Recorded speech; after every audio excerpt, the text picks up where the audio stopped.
E aí, pessoal, eu sou o Giovanni Letti, estamos iniciando mais um episódio do Podcast, o podcast da inteligência de mercado, o podcast da inventividade, o podcast da inovação e o podcast da Intelimerc, que é a nossa consultoria de inteligência de mercado.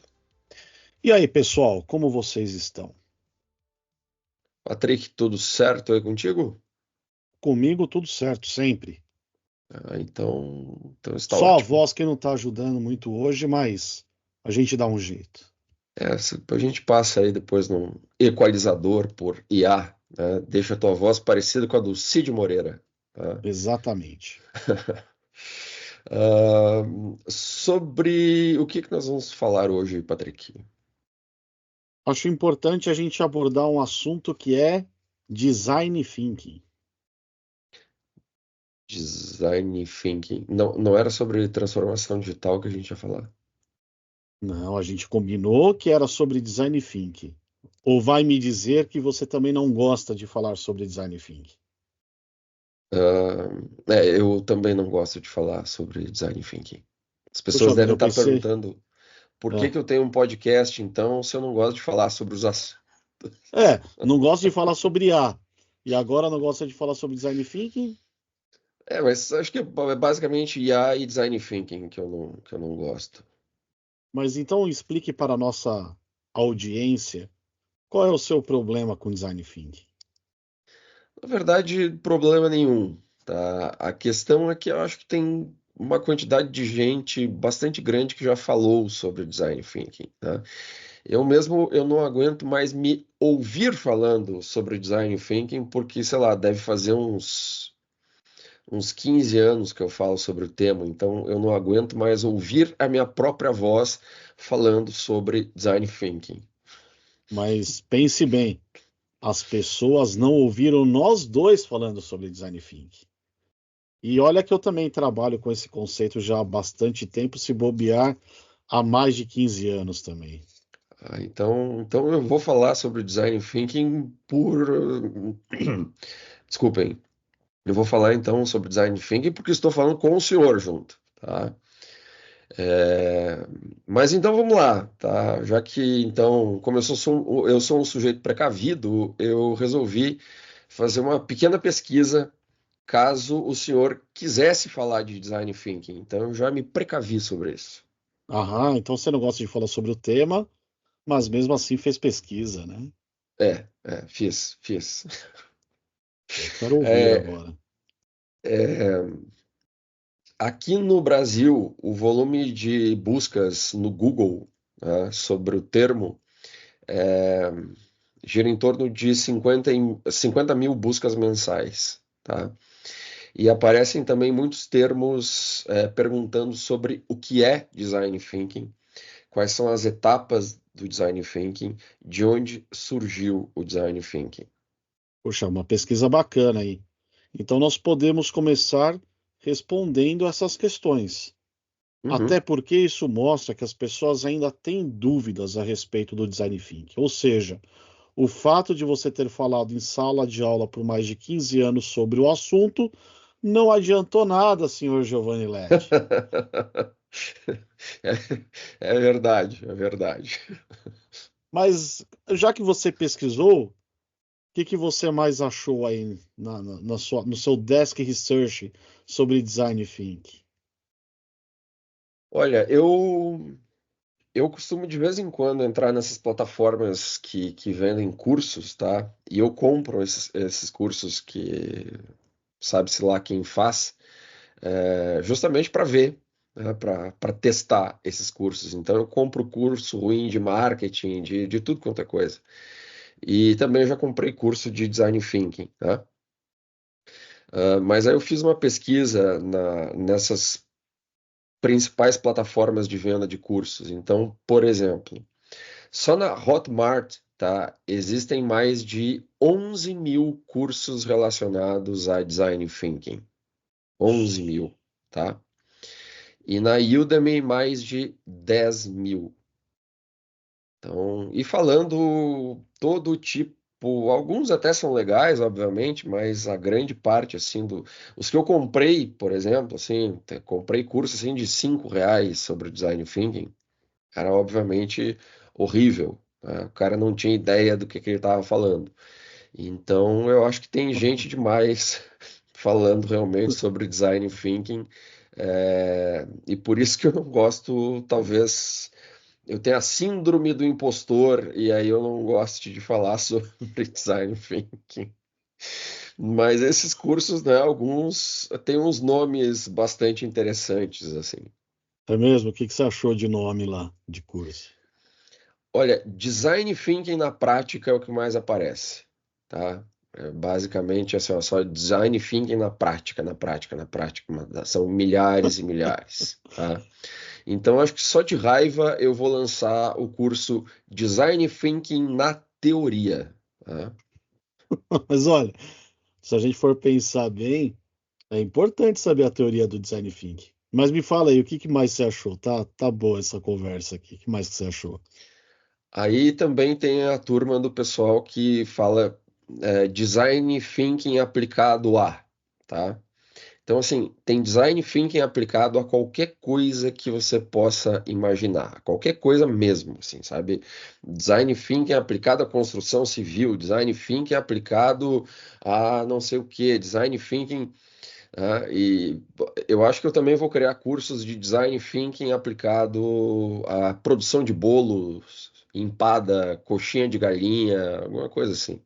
Olha, eu acho que se a gente lançasse um curso de design thinking aplicado na produção de pão de queijo, ia fazer sucesso, hein?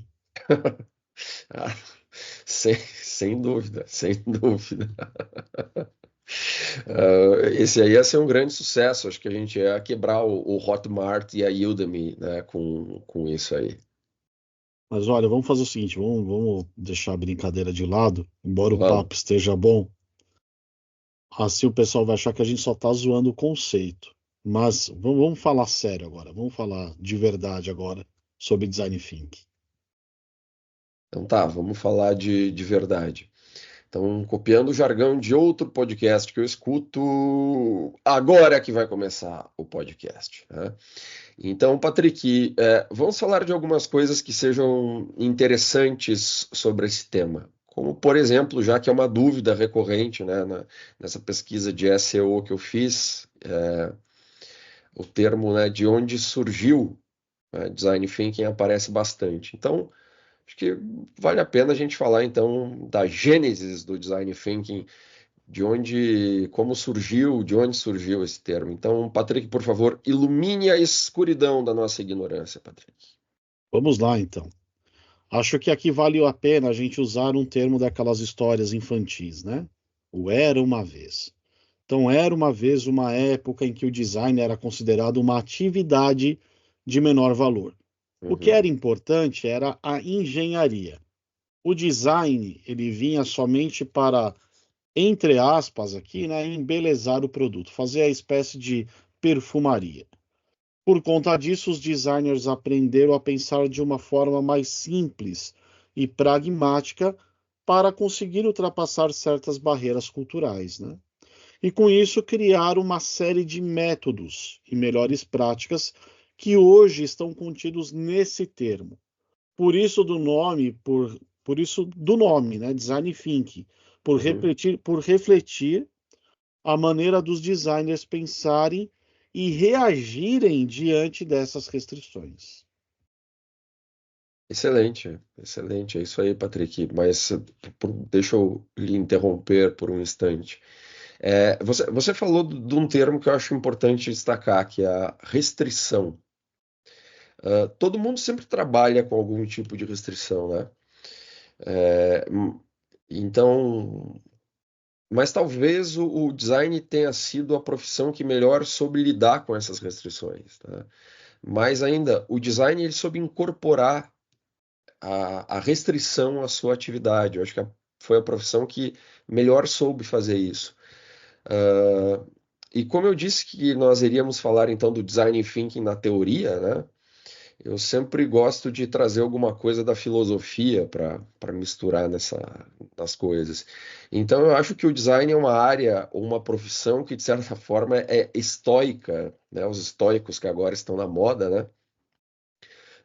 Justamente porque os estoicos entendem a realidade do jeito que ela é e aceitam essa realidade e também lidam com essas restrições que a realidade impõe, exatamente como o design faz, tá? Agora, só para deixar claro, essa é uma análise minha, tá? Porque o conceito de design thinking, até onde eu saiba, não foi inspirado na tradição filosófica do estoicismo, tá? Mas de alguma forma incorpora essa visão das coisas. Não, é bom a gente deixar isso claro, porque senão o pessoal vai começar a dizer que Sêneca foi o primeiro designer. E aí não rola, né?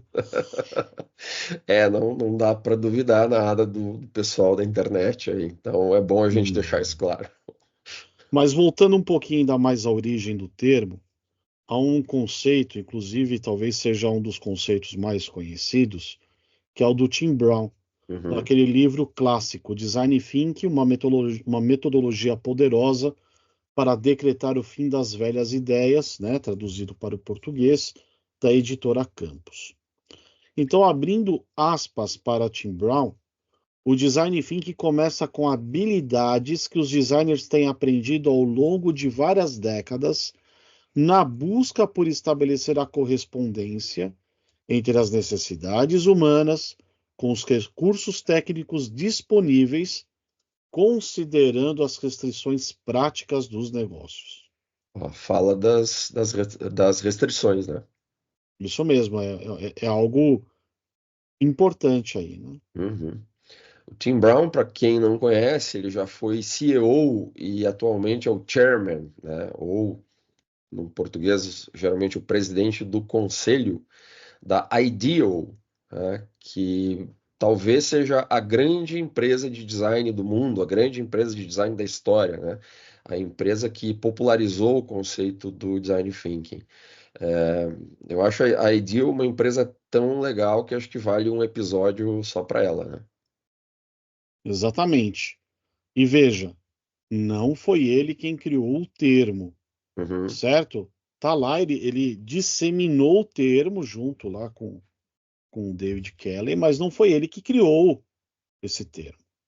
Segundo o Wikipedia, né, e aí novamente eu vou abrir aspas aqui, tem um parágrafo que diz assim: a noção de design como uma forma de pensar tem sua origem traçada a partir de 1969 nas ciências, no livro de Science of the Artificial, de Herbert Simon, e mais especificamente na engenharia a partir de 1973 com Experiences in Visual Thinking, de Robert Mackin. Rolf Fausti, né, Rolf Fausti, professor de Stanford, definiu e popularizou o conceito de design thinking como uma forma de ação criativa que foi adaptada à administração por David Kelley, colega de Feixe em Stanford e fundador da IDEO. Quer dizer, é um daqueles que escreveu o livro, né, junto Uhum. com o Tim Brown. E É, apesar de não ter inventado o termo, foi um dos primeiros formadores de opinião sobre o tema ali, principalmente, digamos assim, em meados, o finalzinho ali dos anos 80, comecinho dos anos 90 ali, né? mas o Tim Brown, nesse livro que você citou, ele afirma que foi o David Kelley, né, o seu sócio, que cunhou o termo. Então, vamos pegar esse livro de novo aqui, abrindo aspas para o Tim Brown.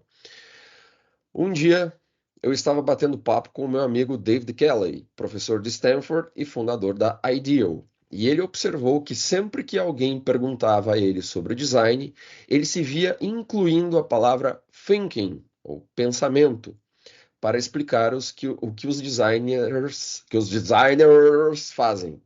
Daí surgiu o termo design thinking.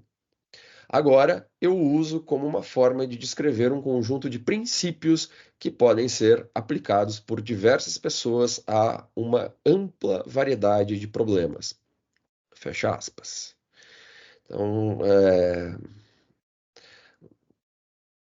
David Kelley, né, fundou a Ideal e acho que é ainda professor da Universidade de Stanford, que é outro lugar sensacional, outro lugar importantíssimo, sobre o qual acho que nós deveríamos dedicar um episódio exclusivo desse podcast à Universidade de Stanford.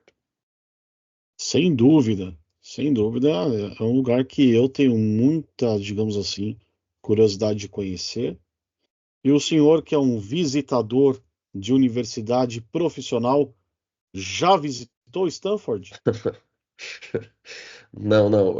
Stanford eu nunca visitei, tá? Mas tá na minha lista de lugares a conhecer. E nós, quando esse podcast crescer muito, nós ainda vamos fazer um episódio diretamente do Vale do Silício. Tá? Aí vai Boa. ser obrigatório nós irmos a Palo Alto e visitarmos Stanford. Esse aí é um lugar bom para conhecer isso aí. Sim, sim. Mas voltando ao tema aqui, né, para a gente não viajar muito, olha só que sacada, Uhum. hein? Oh, Voltando ao tema aqui, na sua opinião, assim, direto e reto, para que serve o design thinking?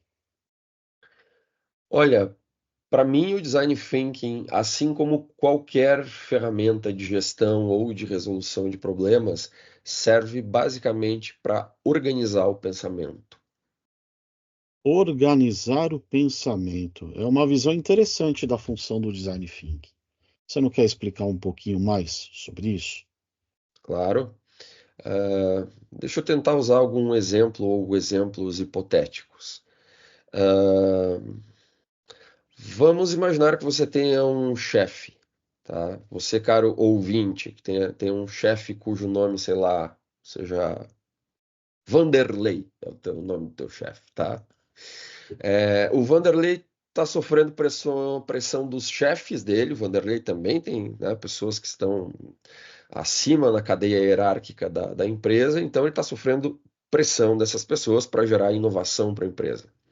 Só que o Vanderlei não sabe como fazer isso. Aí sobra para quem? Para a equipe do Vanderlei, sobra para ti, Patrick, que se trabalhar com o Vanderlei. Isso porque o Vanderlei vai chegar na próxima segunda-feira para fazer aquela maravilhosa reunião de planejamento da semana, que geralmente o pessoal gosta de fazer bem cedo, né, às 8 da manhã na segunda-feira. E aí o Vanderlei chega completamente maluco porque ele está sofrendo muita pressão e diz assim: pessoal, a gente precisa inovar. Precisamos inovar. Tá? E aí, o que vai acontecer nesse cenário hipotético e também, confesso, caricatural, né? É que todo mundo vai ficar olhando um para a cara do outro, todo mundo vai ficar mais ou menos paralisado. Tá? E depois do Vanderlei ter deixado esse abacaxi, tá? Aí o que vai acontecer? Geralmente o pessoal vai falar mal do Vanderlei, vai dizer o Vanderlei enlouqueceu e vem aqui, pô, na segunda-feira de manhã já joga isso para cima da gente e depois sai fora. E depois o que o pessoal faz? Muitas vezes, quando está paralisado, quando não sabe o que fazer, vai para a internet, vai para o Google, tá? E aí geralmente não encontra as melhores soluções, né?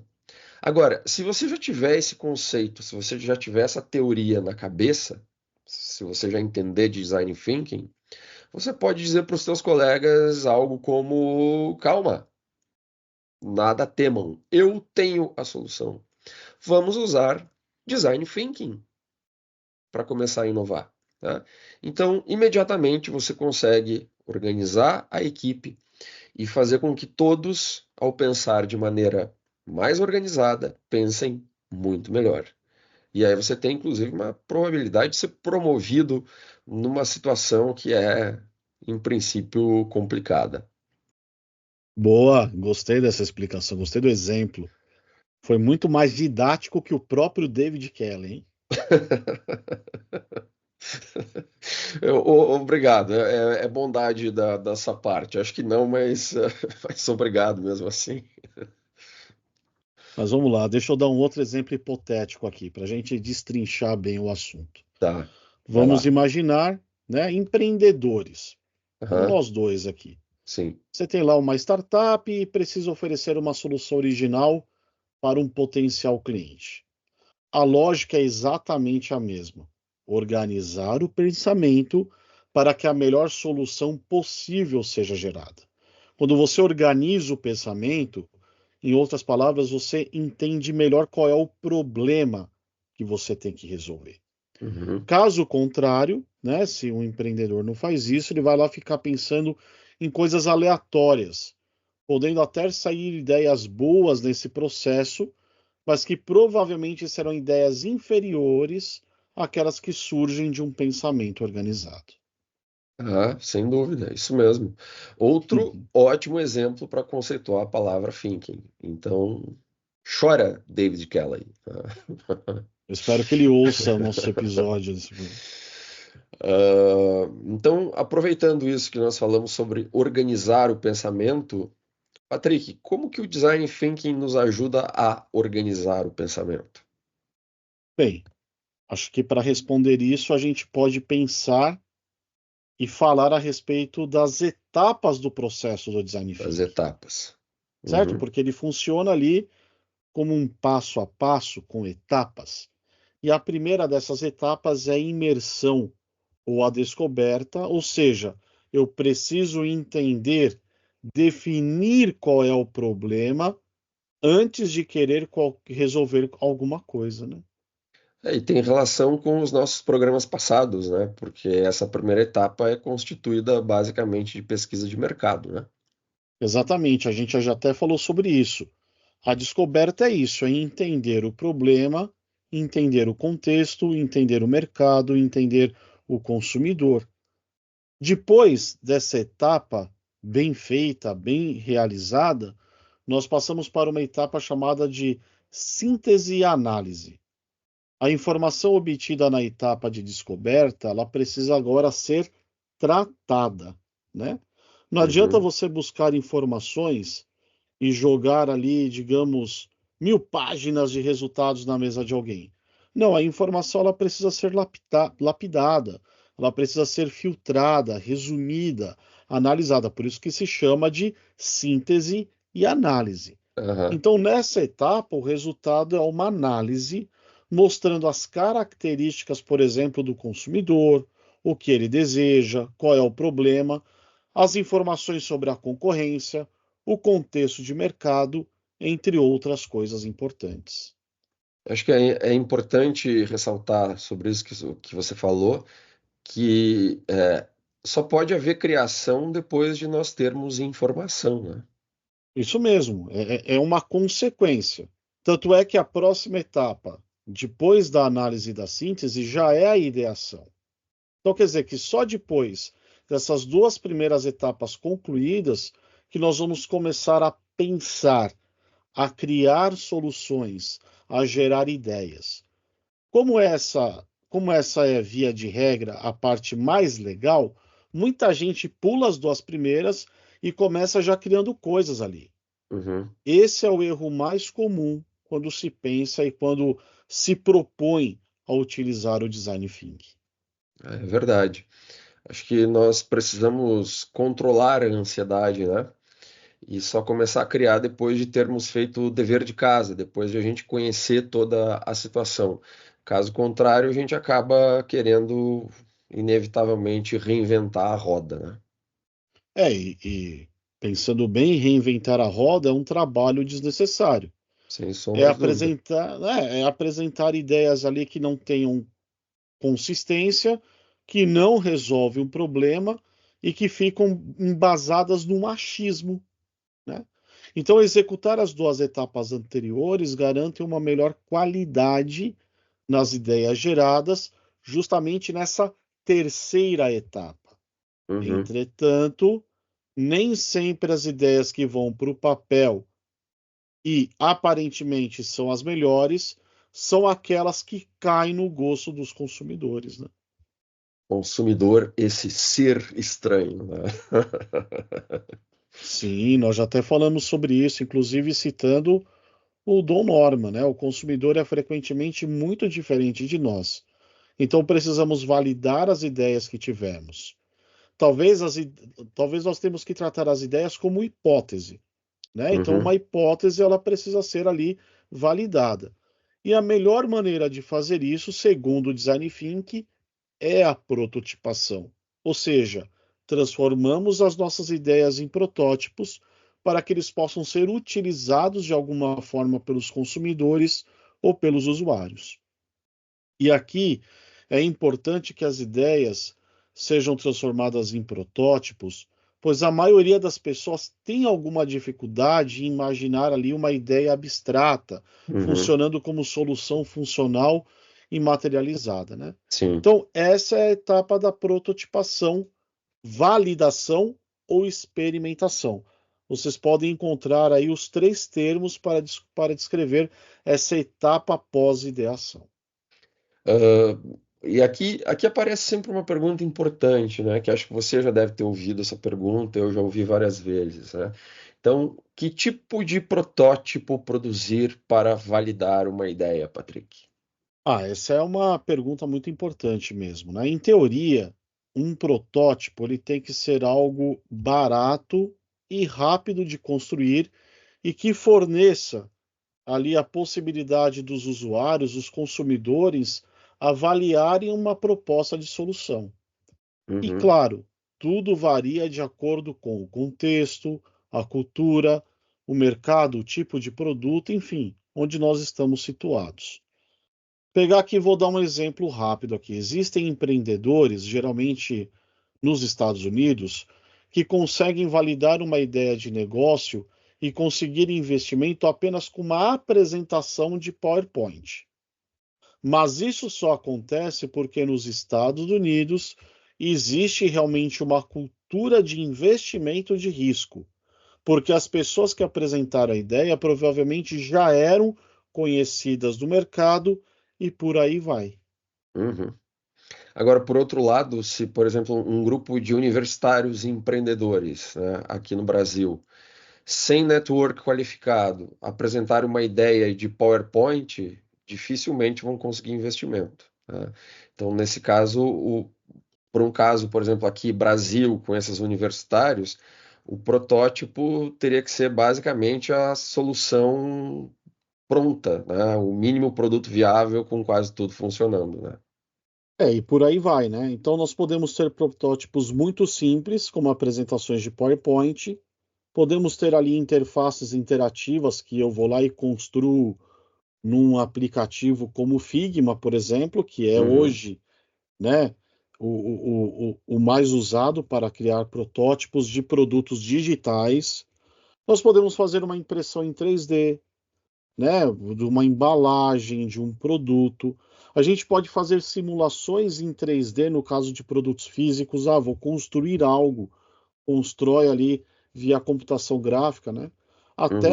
Até protótipos ali bastante complexos e bem acabados, que basicamente são uma versão beta do produto, como você bem falou. Então, lembrando aí que nós estamos falando da aplicação do design thinking e da, digamos assim, da construção de protótipos em produtos físicos e digitais, né?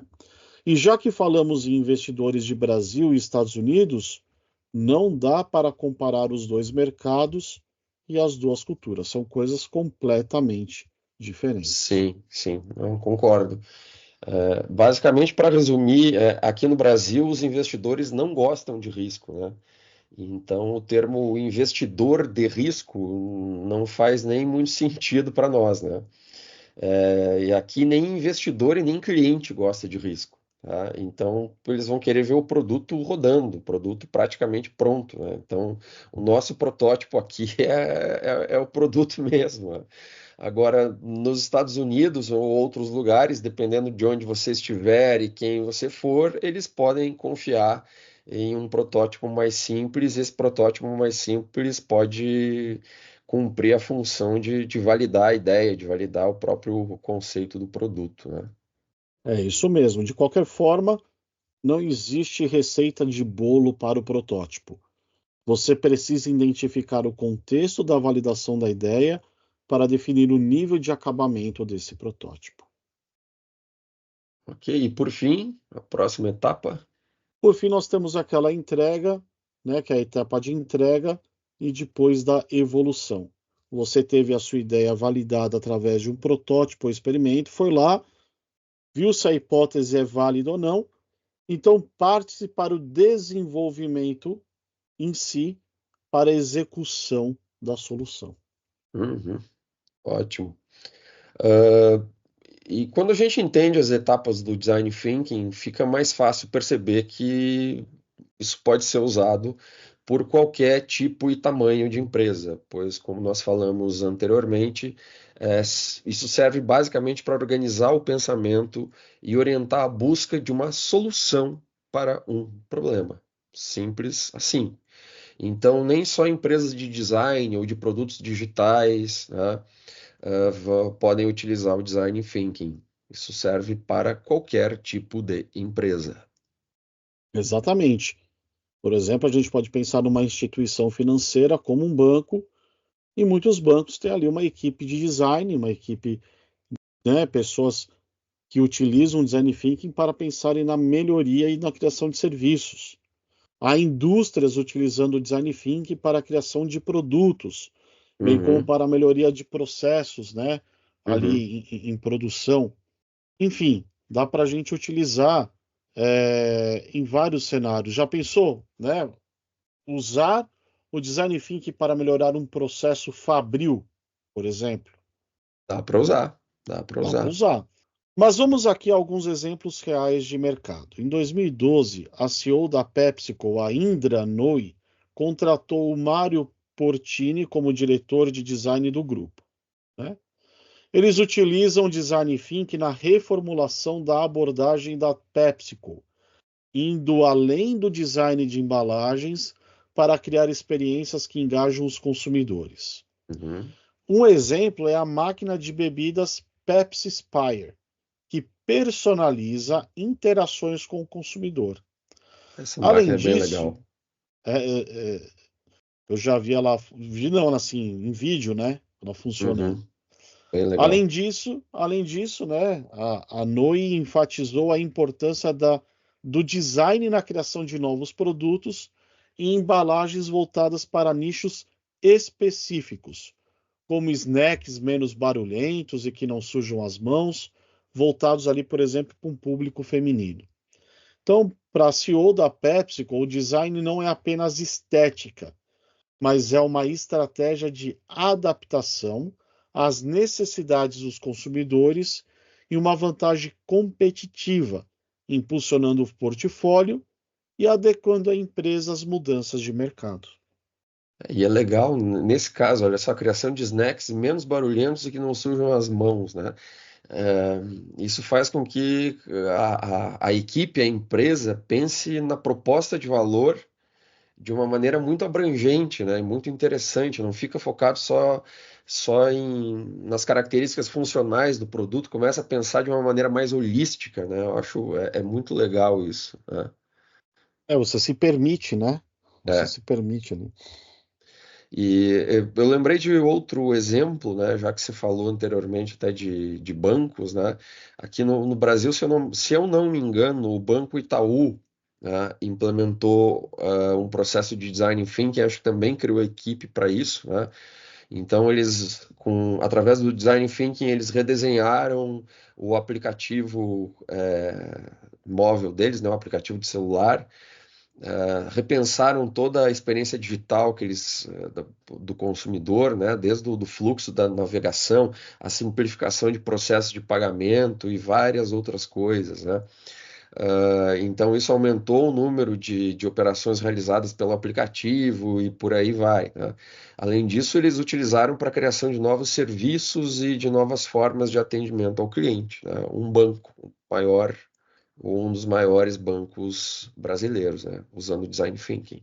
E outra coisa que acredito ser importante falar é que em cada etapa do design thinking há métodos para executá-las.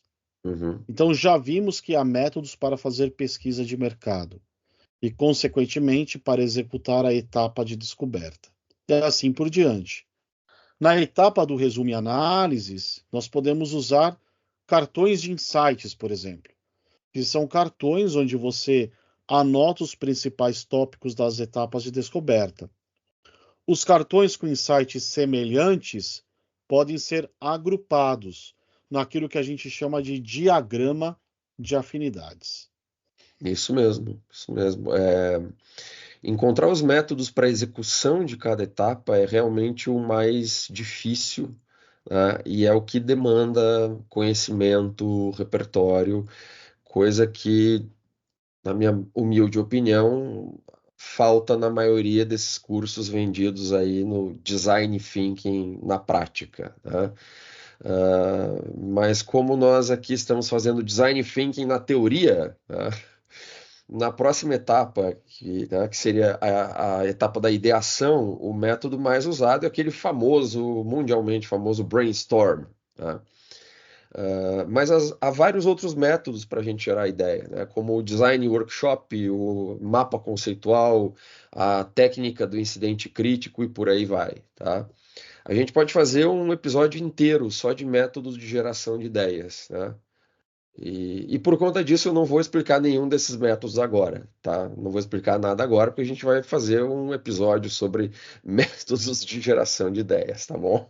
Inclusive, a gente precisa fazer um brainstorm para criar esse episódio, É isso mesmo. certo? Que é uma boa ideia isso aí.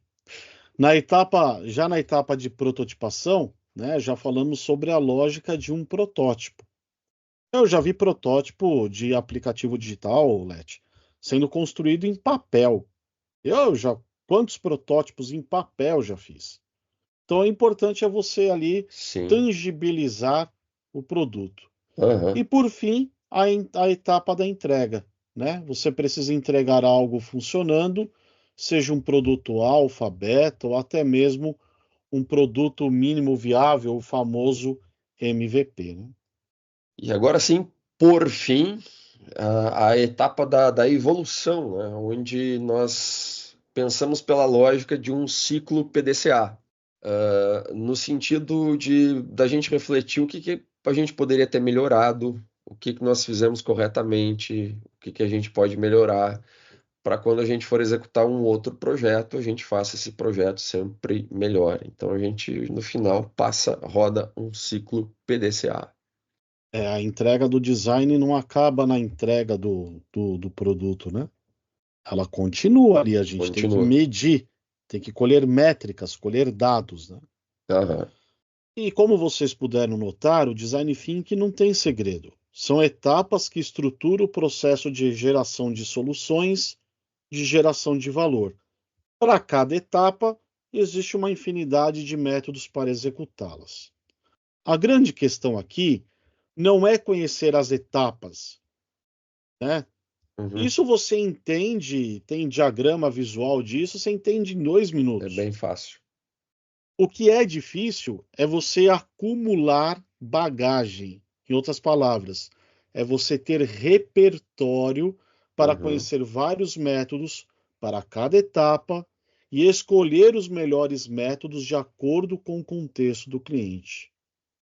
É o repertório que Uhum. separa os meninos dos homens. Exatamente. É, eu acho que a nossa inteligentíssima audiência, nossa especialíssima audiência já percebeu que o design thinking nada mais é do que uma variante do pensamento ou do método científico, tá? A grosso modo, o método científico é composto basicamente pelas seguintes etapas, assim, observação, eu observo alguma coisa, né, algum fenômeno. Aí eu questiono o que aconteceu, segunda etapa. Depois eu vou gerar hipóteses, é a terceira etapa. Aí eu experimento, né? Eu testo essas hipóteses, né? É a outra etapa. Depois eu analiso o que aconteceu e, por fim, eu gero uma conclusão, né? Se a minha hipótese estava certa, estava errada, o que aconteceu, o que deixou de acontecer. Essa estruturação de pensamento, isso foi iniciado há mais ou menos uns 1000 anos. Com um cara, eu nunca consigo pronunciar o nome dele corretamente, então as pessoas que falam árabe que me perdoem, tá? Eu vou pronunciar do jeito que eu consigo ler, que é Abu Ali Hassani ibn Al-Haythami. Eu acho que é isso aqui, mas me desculpem, certamente deve estar errado. Al-Haytami. Como? Al-Haytami. Ah, então tá certo. O senhor, como descendente De libaneses, de né? libaneses, o senhor, né, Sim. o senhor entende Olha, melhor. Raitan. Obrigado Isso. pela Pela correção da pronúncia. boa. Ele foi um matemático, físico e astrônomo persa, tá, que nasceu no ano de 965. Tá? Apesar de ser persa, onde hoje é o Irã, né, ele nasceu em Bassorá, que hoje faz parte do Iraque. E aí vocês vejam que é algo interessante e triste ao mesmo tempo, né? Foi um dos primeiros lugares a organizar um método científico, tá? Então esse cara a gente pode considerar talvez o primeiro design thinker de verdade, né? Veio de um lugar que foi o berço da civilização, né? O berço da ciência, mas que hoje representa o pior do obscurantismo humano, né? Mas enfim, depois dele, vários outros pensadores, vários outros cientistas contribuíram para a evolução do método científico. Agora, de cabeça, eu consigo citar, sei lá, o Leonardo da Vinci, o René Descartes, o Isaac Newton, até a gente chegar, né, no Peirce, né, no Charles Peirce, no Karl Popper, de quem a gente já apresentou um livro aqui, né, e aí vai. Sim. Há muita coisa para a gente falar a respeito de design thinking e de designer e de designers, né? Acho que Sim, é sim. interessante. Mas, Leti, você concorda comigo que hoje a gente já falou bastante? O que você acha da gente encerrar por aqui? Já falamos bastante. Encerramos, então. Encerramos. Beleza. Muito bom. Então, pessoal, a gente espera que vocês tenham gostado desse episódio. Entrem em contato conosco, visitem o nosso site, que é o intelimeric.com, e não esqueçam que é Intelimeric com K, tá bom? Então, um grande abraço para todos vocês. Tchau, pessoal. Espero que tenham gostado. Abração. Tchau.